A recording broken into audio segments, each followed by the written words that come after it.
de navigation à l'intérieur de celui-ci et aussi comment accéder à certaines interactions un petit peu plus spécifiques. Pour ça, je vous invite à ouvrir le fichier cours personnalisation affichage Excel qui est toujours dans le fichier 8 personnalisation affichage Excel. On va se retrouver avec ce grand tableau de données. Alors là, pour le coup, les données qui sont à l'intérieur ne sont pas très importantes, hein. C'est toujours notre base de vote sur les élections européennes. Mais bon, encore une fois, peu importe.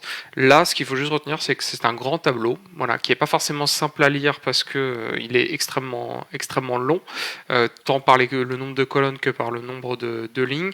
Donc on va voir comment on peut interagir avec ce type de tableau pour se simplifier un petit peu la vie. Déjà, le premier élément qu'on peut avoir en terre, c'est tout ce qui va être le fait de figer des volets. Donc pour ça, on va se rendre ici dans Affichage, et on voit qu'on a une option qui est ici, qui va permettre de figer certains volets. Alors je vais tout de suite vous montrer à quoi ça sert.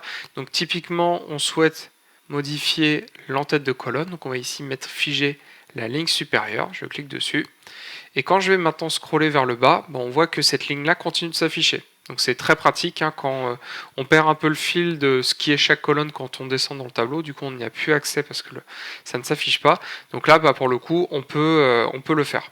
De la même manière, on peut aussi figer le volet qui est le plus à gauche. Donc figer la première colonne. Et donc là, quand je vais aller sur la droite, ici, je vais avoir le numéro de département qui reste, le code de département qui va bien rester toujours visible, quel que soit là où je me trouve. Et la dernière option qui pour moi en fait est la plus pratique, c'est de figer les volets là où vous souhaitez. Comment ça fonctionne? Vous allez positionner en amont votre curseur sur la cellule qui vous intéresse. Donc là en gros ce que ça voudrait dire c'est que je veux que le fait de figer les lignes et les colonnes soit par rapport à celle-ci. Donc en gros ça voudrait dire celle-ci et celle-ci. Donc on va essayer de le faire pour voir ce que ça donne. On va faire figer les volets par rapport à là où je me trouve. Et donc là, si je... Alors là, il n'est pas passé. Tac. On va le refaire. Voilà. Parce que j'avais l'autre activé juste avant, je pense. Hop. Et donc là, quand je scrolle vers le bas, eh bien c'est gardé. Et quand je scrolle sur le côté, c'est gardé également. Ça peut ne pas être donc là on va libérer les volets, ça peut ne pas être la première ligne et la première colonne, hein. Je peux tout à fait me placer par exemple ici et faire figer les volets, et du coup ça sera bien à partir d'ici que ça se fera. Bon là ça a moins de sens, mais en tous les cas, rien n'empêche de le faire de cette manière-là. Donc on va libérer les volets. On peut également jouer sur le zoom. Vous m'avez déjà vu faire ça tout à l'heure dans le cours précédent.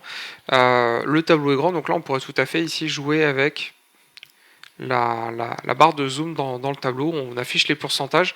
Élément important à avoir en tête quand vous choisissez un zoom et que vous allez enregistrer votre fichier, quand vous allez le rouvrir, le zoom sera encore présent. Donc c'est quelque chose qui va être sauvegardé. Donc typiquement quand vous allez potentiellement le partager à d'autres personnes, eh bien il faut bien penser au fait que si vous l'avez laissé comme ça, la personne l'ouvrira aussi comme ça.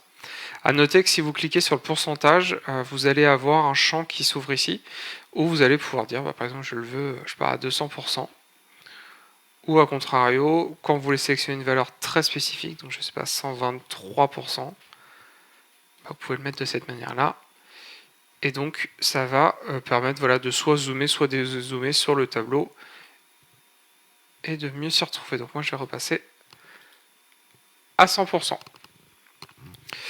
Autre élément qui peut être assez intéressant quand on veut regarder à plusieurs endroits en même temps dans le tableau pour comparer des données. Et donc pour faire ça, on va aller ici se placer sur cet élément de fractionnage. Donc là c'est pareil, il faut bien regarder là où on se positionne. Donc ici je vais me mettre là à peu près au milieu de mon tableau. Et je vais aller cliquer ici sur fractionner. Et on voit que là j'ai un split qui va splitter à l'horizontale et à la verticale. Et là, en fait, maintenant, ce sont comme des tableaux un petit peu autonomes. Alors, évidemment, si vous modifiez la valeur ici, ça impactera les autres vues. Mais en tous les cas, je peux naviguer ici, aller chercher une valeur qui est un peu plus lointaine. Et je peux faire ici aussi exactement la même chose, où je vais aller sur un tableau un peu plus loin, sans souci. Donc vous voyez, vous les avez le système horizontal et le système vertical. Quand je travaille sur ces cellules-là, bah, du coup ça se fait de cette manière-là. Et si je travaille sur ces cellules-là, ça va se faire de cette manière-là. Donc plutôt pratique.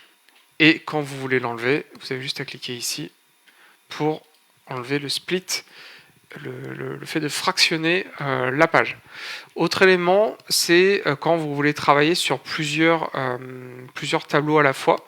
Donc là, typiquement, on peut tout à fait se dire qu'on veut aller ici, cliquer sur réorganiser.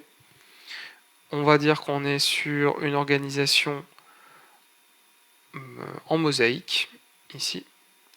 Et donc on va retrouver un deuxième fichier. Donc ça c'est le fichier que je vous montrerai tout à l'heure qui est sur le cours, sur les raccourcis clavier. Mais en tous les cas, voilà, j'ai choisi un split de cette manière-là. Et donc automatiquement, il va aller me mettre en plein écran les deux fichiers côte à côte. Ce que je peux également faire, c'est toujours dans cet outil de réorganisation, dire que je veux plutôt en mode... Alors excusez-moi, ça le vertical c'est ce que je viens de faire. Je vais plutôt le mettre... Je vais y arriver. En mode horizontal, voilà, pour avoir deux tableaux de cette manière-là. Alors moi, mon tableau est zoomé, mais de votre côté, ça doit s'afficher de manière un peu plus petite, donc c'est tout à fait exploitable. À noter que quand je scrolle sur celui du dessus, celui du dessous se scrolle aussi, et inversement, vous voyez, je peux naviguer entre les deux. Donc toujours pareil, là l'idée c'est vous travaillez sur deux fichiers à la fois. Vous pouvez avoir ici la possibilité de bien réarranger vos tableaux en un clic plutôt que le faire manuellement. Donc on revient ici pour réafficher en grand notre tableau. Pour tout ce qui va être autour des impressions, pour préparer à l'impression votre tableau. Donc pour ces sujets-là, vous allez avoir des options ici dans la mise en page où vous allez pouvoir définir un certain nombre d'éléments. Donc typiquement la marge que vous souhaitez appliquer autour. Donc là par exemple, on peut, si je clique sur CTRL P, on peut avoir un aperçu de ce que ça donne. Donc effectivement, les bordures peuvent être relativement fines. Et si je passe sur sur des bordures larges, voilà, on voit qu'effectivement on va perdre de la place sur la feuille. On peut également choisir l'orientation. Donc là, je peux mettre en portrait ou en paysage. Et on voit que quand je commence à manipuler ces types d'informations, on voit ici là des petits pointillés qui s'affichent, qui vont correspondre en fait au découpage des pages. Il va vous dire à quel moment ça va couper et à quel moment ça va passer sur la page suivante. Donc ils ne sont pas forcément toujours très simples à trouver. Là, typiquement, voilà, il est là, ici, là, pour l'axe vertical. Donc je vois que je sais que la première feuille, elle va aller de là, tac, jusqu'à là. Voilà. Donc ça va me permet de me rendre compte un petit peu du rendu. Je peux également ajouter des sauts de page, moi, pour me rendre compte de comment ça rend, etc. etc. En tous les cas, voilà, ça peut vous permettre d'optimiser une impression que vous pourriez faire. Autre élément, vous pouvez aussi choisir le format sur lequel vous souhaiterez à terme imprimer le tableau. Donc ça va être de la 4, de la 5, ou faire des tailles customisables. Voilà. Et d'ailleurs, je vous le montrerai là dans les raccourcis clavier, mais le raccourci que j'ai utilisé là, c'est CTRL P, donc CTRL Print sur mon clavier. Et donc là, j'ai d'ailleurs accès encore à je peux encore changer les bordures. Je peux choisir l'orientation. Voilà. Donc c'est soit vous le faites d'abord dans le fichier, puis vous faites imprimer, soit vous faites l'inverse, peu importe. Et donc vous voyez ici ce que ça rend. Et en scrollant d'ailleurs, vous voyez que là il y aura 84 pages d'impression.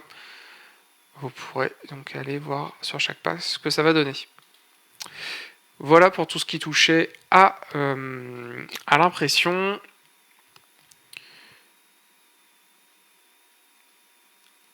Et autre élément qui peut être intéressant, ça va être alors non pas supprimer, imaginons que vous ayez des colonnes qui vous gênent ou des lignes qui vous gênent, mais vous dites que ça peut peut-être vous servir plus tard, ou juste vous voulez pas les supprimer, eh bien vous avez la possibilité de, plutôt que d'aller faire ici un clic droit et de faire par exemple supprimer, eh bien on peut plutôt faire masquer ici. Ce qui fait que le tableau commence à B, voilà, et vous avez toujours la donnée qui peut potentiellement être disponible, qui est tout simplement faite cachée là sur la droite. Okay. D'ailleurs, si vous faites masquer sur plusieurs colonnes à la fois, ici. Le plus simple, c'est d'aller sélectionner, si vous voulez les réafficher, les colonnes qui sont à gauche et à droite, et de faire afficher. Voilà, ce qui vous évite d'avoir à faire rechercher le côté de la cellule pour l'étendre comme je l'ai fait là juste avant pour le code du département.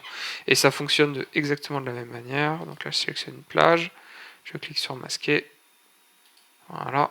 Et si je veux les afficher à nouveau, je clique sur afficher, qui est juste ici. Donc ça, c'était pour tout ce qui va être masquage de cellules. On va maintenant créer un nouvel onglet. Donc pour rappel, créer un nouvel onglet, ça se passe ici, là, dans le petit bouton plus, où on va pouvoir mettre le titre de son choix.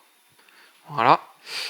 Autre option dont on n'a pas encore parlé, c'est le fait de dupliquer un onglet qui est déjà existant. Donc là, typiquement, je veux dupliquer celui-ci. Je vais faire un clic droit et je vais faire ici déplacer ou copier. Donc, je vais le faire.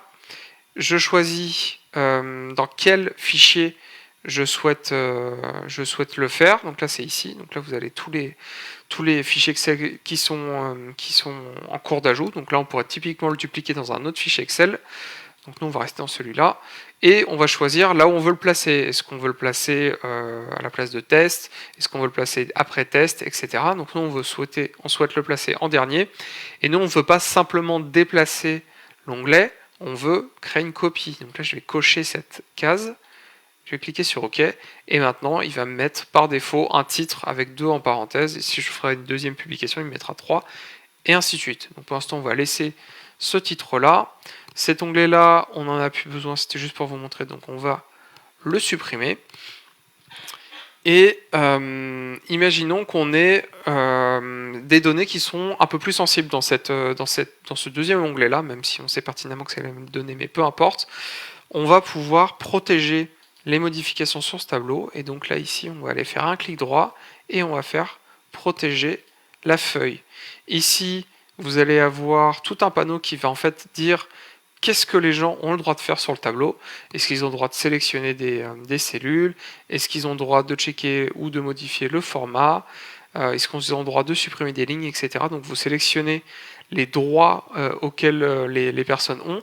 Et à partir du moment où ils voudront le modifier, bah, du coup là vous pouvez mettre votre mot de passe et cliquer sur OK. À partir de là, quand vous voudrez faire les modifications, vous aurez à le placer. Voilà. Et par ailleurs, on peut à la fois le verrouiller, mais aussi on peut masquer un onglet. Donc là, je clique sur masquer. Donc ça ne s'affiche plus. Par contre, si je fais un clic droit sur le tableau des onglets et que je clique sur afficher, et bien là, je le retrouve bien. Je vais pouvoir mettre OK. Et là, on sera bon. Et d'ailleurs, vous pouvez tout à fait faire une référence d'une cellule d'un tableau qui est masqué. Il n'y a pas de souci, les données restent disponibles. C'est juste au niveau des onglets qui sont sélectionnables. Et bien là, vous ne pourrez, vous pourrez du coup le masquer.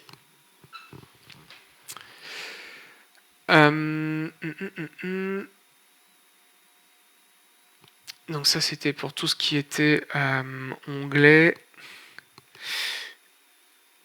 Et oui, dernier élément que je voulais vous montrer. Donc là, on aura vu quand même l'essentiel des éléments.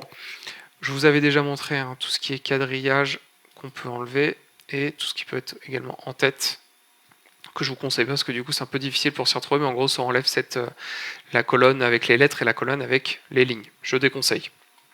Pas forcément simple pour s'y retrouver. Et donc je voulais montrer, oui, effectivement, les regroupements qui étaient possibles dans un fichier. Donc là, pour le coup, on va se rendre dans Données. Et là, on va voir tout un panel d'outils dans Plan qui va permettre de grouper ou de dissocier des lignes. Donc là, par exemple, ce que je voudrais faire, c'est de créer 2 groupes de départements. Un qui correspond à la France métropolitaine et un qui correspond au DOM-TOM. Donc pour ça, je vais faire ici une sélection de ma ligne. Je vais aller tout en bas et repérer là où commencent les départements des DOM-TOM. Donc ça commence ici. Donc je sélectionne tout mon panel et je vais aller ici dans Plan et de faire Grouper. Et à partir de là, j'ai ici un nouveau panneau qui s'ouvre. Et je vais pouvoir ici cliquer sur le petit plus ou le petit moins pour pouvoir pour pouvoir dérouler ou cacher, en tout cas regrouper un panneau de cellules. Et là, je peux faire exactement la même chose ici. Donc, je vais aller sélectionner mes départements d'outre-mer. Je vais cliquer sur grouper.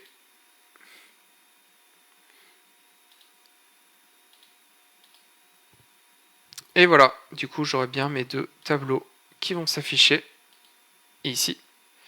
Et quand je ne souhaite plus que ce regroupement soit fait, tout simplement, je vais aller resélectionner l'entièreté de mon tableau, aller dans le plan et d'aller dissocier ici, qui permettra, alors là j'ai effacé le premier et ici je vais effacer le deuxième, dissocier, et là on est bon, on est revenu à la normale. À noter également, on pourrait faire potentiellement des sous-totaux, donc des éléments dans des éléments, pour aller encore plus finement dans la visualisation. Et ça marche aussi, hein, évidemment, si je fais ce regroupement là, on va dire que ça c'est des métriques qui m'intéressent pas, donc je vais aller un peu, je sais pas, voilà, les trois premières, je vais aller dans plan, grouper, ici, et donc là à partir de là j'aurai bien un petit menu contextuel qui s'affiche. Et l'intérêt aussi c'est que du coup, plutôt que de masquer des cellules, vous pouvez le mettre dans des systèmes de regroupement, ce qui fait que ça va un peu plus vite pour les réafficher, ce qu'il faut juste cliquer sur le plus, voilà. Donc plutôt pratique. Et encore une fois, si vous voulez les enlever, on les sélectionne, on va dans plan et on fait dissocier. Voilà l'essentiel sur les modifications d'affichage pour un meilleur confort de travail et de lecture. À noter que vous en avez d'autres, hein. Vous avez des systèmes, voilà, alors les systèmes de zoom, on l'a vu, le fait de repasser automatiquement à la vue 100%, donc par exemple là je me mets à 200, voilà, je vais repasser à 100%, c'est un petit raccourci. Je peux également zoomer sur la sélection sur laquelle je suis. Alors là, c'est légèrement exagéré, mais en tous les cas, voilà, sélectionner une zone et se placer dessus, pourquoi pas. Mais en tout cas, pour l'essentiel du reste, vous avez vu le plus important et ça devrait vous permettre de vous simplifier un petit peu la vie quand vous consultez un document un petit peu long.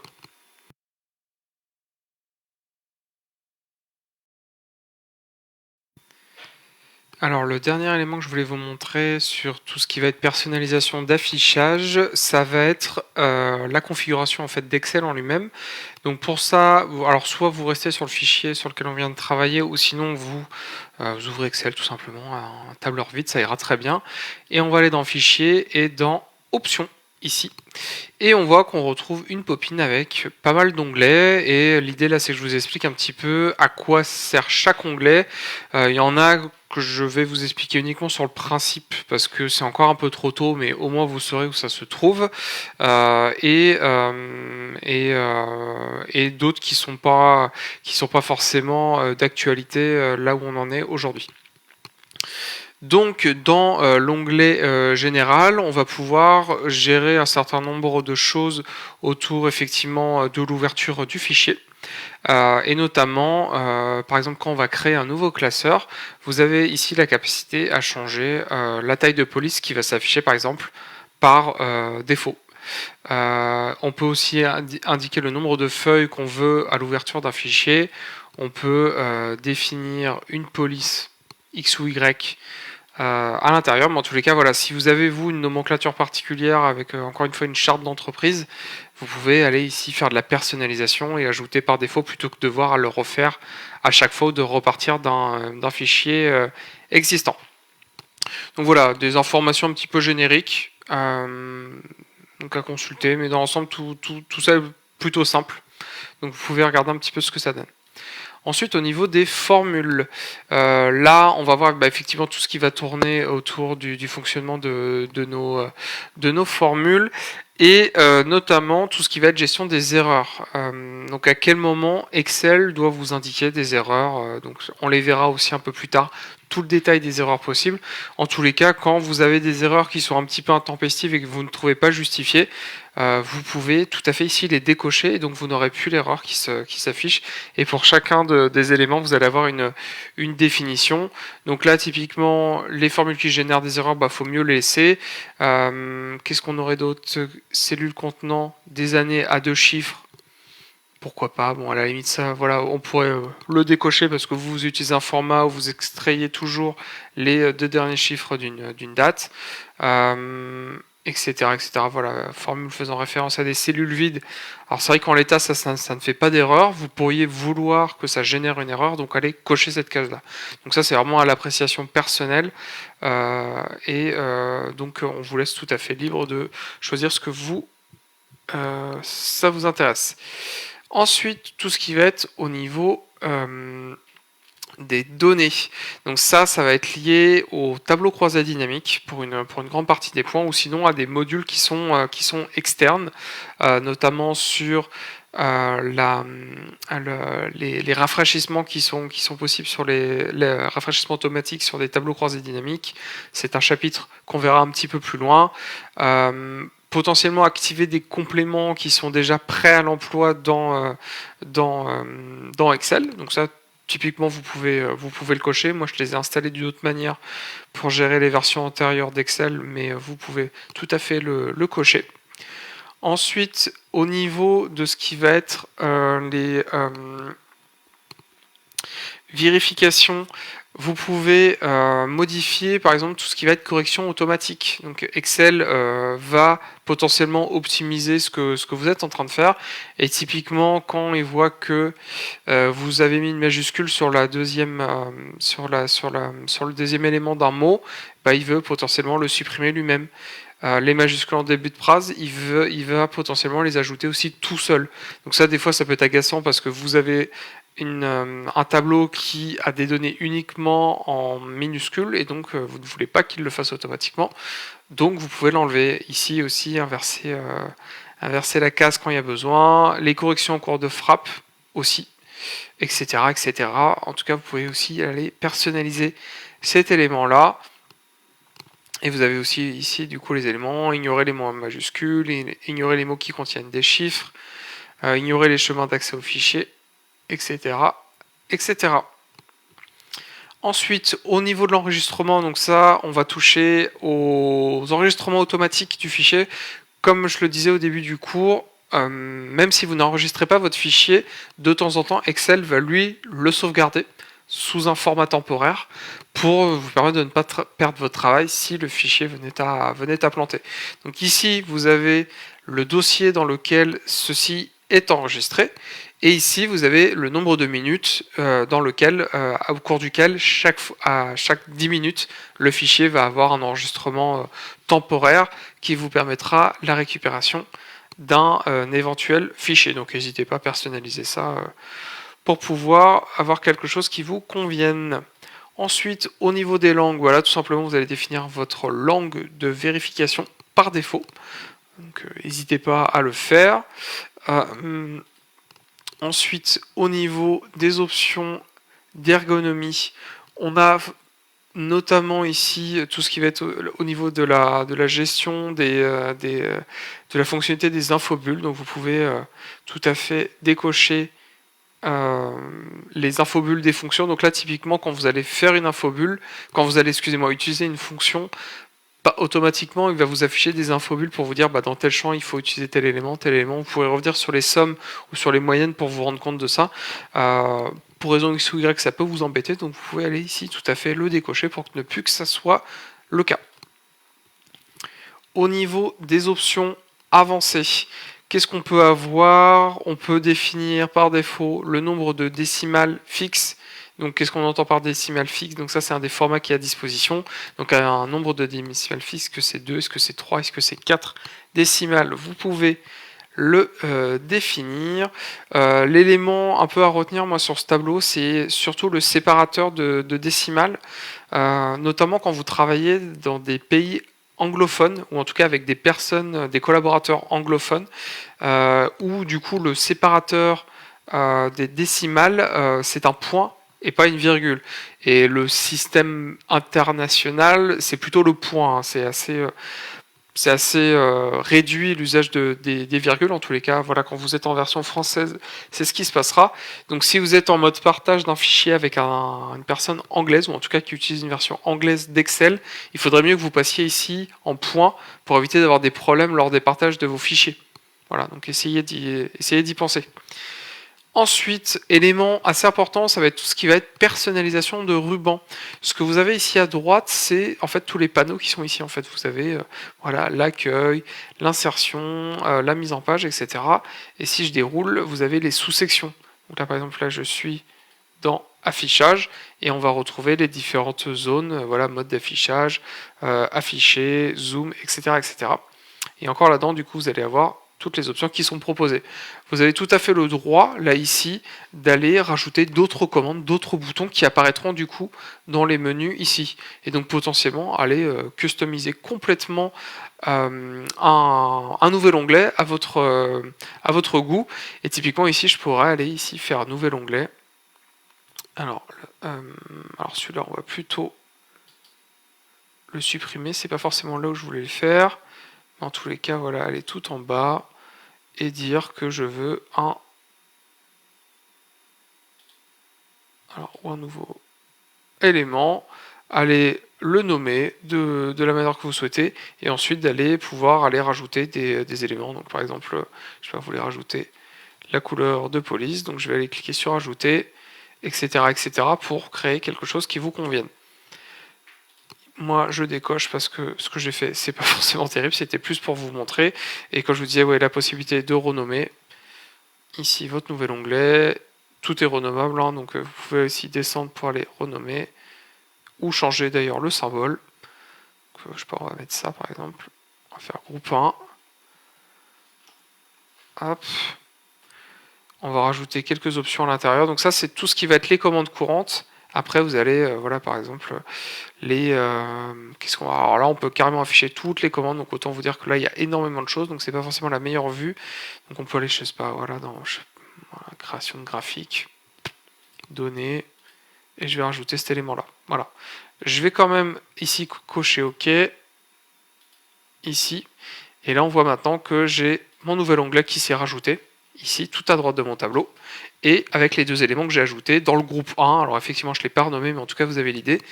Et donc là, vous pouvez carrément recréer complètement votre système de gestion d'Excel en décochant ceux par défaut et en rajoutant vos propres outils et vos propres groupes dans le menu. Donc on va retourner ici dans les options. On va aller dans le menu déroulant. On va avoir cet élément-là. Et on va le supprimer. Ici, tout simplement. Et d'ailleurs, hein, si voilà, l'onglet d'aide vous intéresse plus, vous pouvez ici le décocher pour gagner de la place. De la même manière, vous avez le menu d'accès rapide qui est également personnalisable. Le menu d'accès rapide, c'est ce que vous avez ici. Par exemple, on pourrait rajouter, je sais pas, le bouton copier. Ici, donc on va aller le rajouter, on clique sur OK, et maintenant on a ce bouton qui se rajoute. Ne remplissez pas à rabord ce menu d'accès rapide, parce que là vous allez très vite vous retrouver au bout de cette barre là, et l'idée c'est vraiment de conserver uniquement les choses qui vous sont nécessaires. Donc voilà, soyez assez sélectif si vous rajoutez des éléments. Je vais retourner dans mes options, menu d'accès rapide, donc moi je vais rester sur ce qui est par défaut, et je vais le supprimer. Ensuite, les compléments. Les compléments, c'est tout ce qui peut être des modules qu'on va installer sur Excel. Donc ça va être des plugins en fait qui vont rajouter des options. Et là, typiquement, on voit que j'ai installé Power Pivot qu'on attaquera tout à la fin de ce cours Excel. En tous les cas, ici, on peut aller chercher un nouvel élément. Donc là, par exemple, je vais dire, voilà, je veux afficher un des modules que j'ai téléchargé. Donc je clique sur OK et il va pouvoir me le rajouter. Option ici. Donc ça va être effectivement dans tout ce qui est complément. Et ensuite, tout ce qui va être gestion de la confidentialité, donc là ça va être tout ce qui va être paramétrage de sécurité. Typiquement voilà, quand vous êtes en face d'un contenu externe, est-ce que vous devez activer le fichier en entier, notamment quand il y a des connexions vers des données du coup externes, hein, quand il y a des appels venant d'API, quand il y a des appels venant de fichiers qui ne sont pas ouverts. Est-ce que vous les activez automatiquement? Donc ça peut représenter un risque. Est-ce que vous voulez demander à l'utilisateur s'il souhaite les activer, ou est-ce que vous voulez les désactiver par défaut, et donc ça sera une action via les menus pour l'activer. Euh, voilà, pour aussi les liaisons, etc., etc. Donc là, il y a énormément aussi d'éléments pour pouvoir gérer cette gestion de la confidentialité. Je ne vais pas aller dans le détail. En tous les cas, voilà, si vous avez besoin d'éléments un peu fins pour des raisons de sécurité, c'est clairement dans ce panneau-là que vous allez pouvoir faire des choses. Voilà, donc on a fait à peu près le tour. Encore une fois, il y a des éléments que j'ai pas forcément développés parce qu'on y reviendra, mais je voulais être le plus complet possible sur cette partie de personnalisation d'affichage. Donc je pense que là, on est vraiment allé au bout, et pas de frustration sur les éléments que j'ai pas développés. On y reviendra.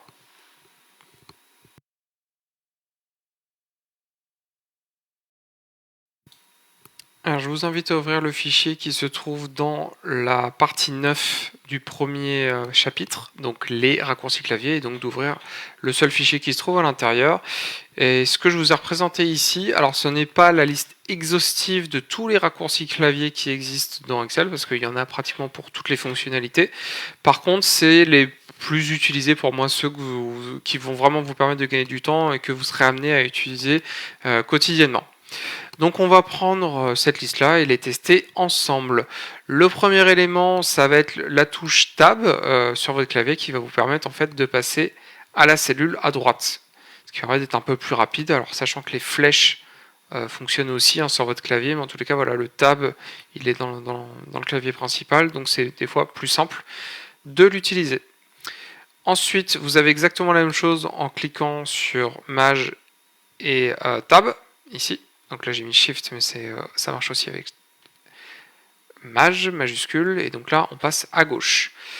Ensuite, vous avez le contrôle plus la flèche vers le bas. Donc si je le fais ici, contrôle plus flèche vers le bas, il va aller chercher la première ligne où il n'y a pas de données, et il va s'arrêter juste à celle d'avant pour vous indiquer où est-ce que le tableau s'arrête. Ça peut être notamment intéressant quand on a des très grands tableaux, là comme ici, où je vais faire, excusez-moi, là j'ai fait autre chose, donc contrôle vers le bas, et il va me sélectionner la dernière ligne, et je peux faire aussi contrôle vers la droite, il va aller me sélectionner la dernière colonne.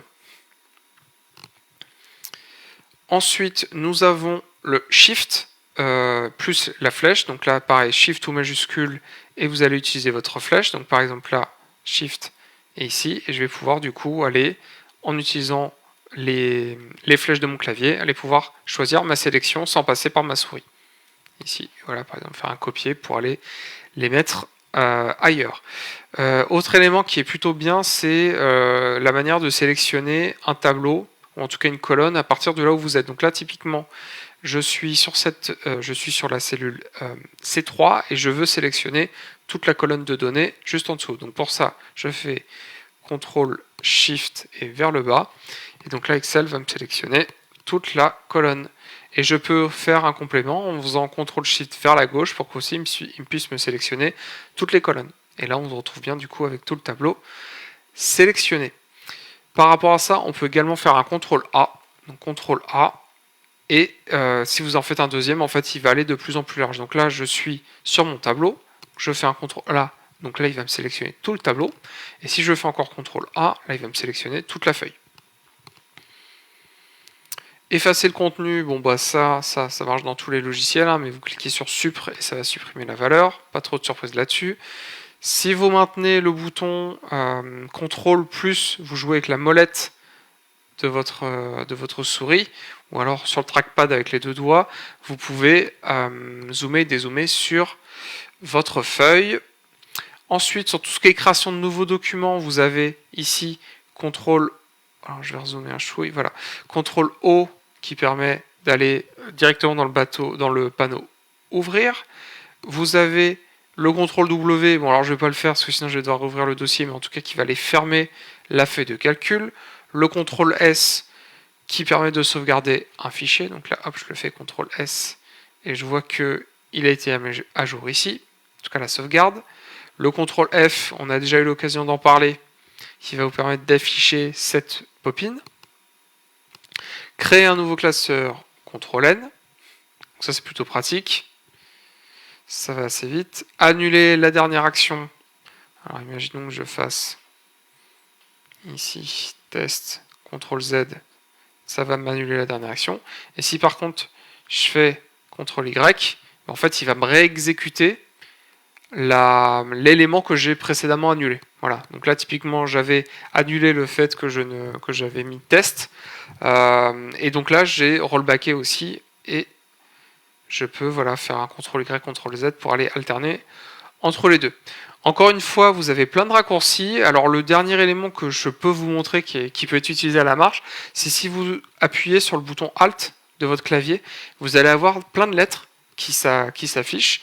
Et si par exemple là je vois que fichier ou allez on va dire insertion, donc insertion c'est S, donc je vais cliquer sur S, qui va le sélectionner, et après je vais avoir plein de menus encore une fois qui vont me permettre de sélectionner des éléments. Donc là par exemple je peux mettre voilà, C3, tac, ou C1, peu importe. En tous les cas il va aller sélectionner un nouvel élément. C'est vraiment à la marge, hein, parce que du coup vous avez un trackpad ou une souris, vous n'avez pas besoin de ce type de fonctionnalité, mais voilà.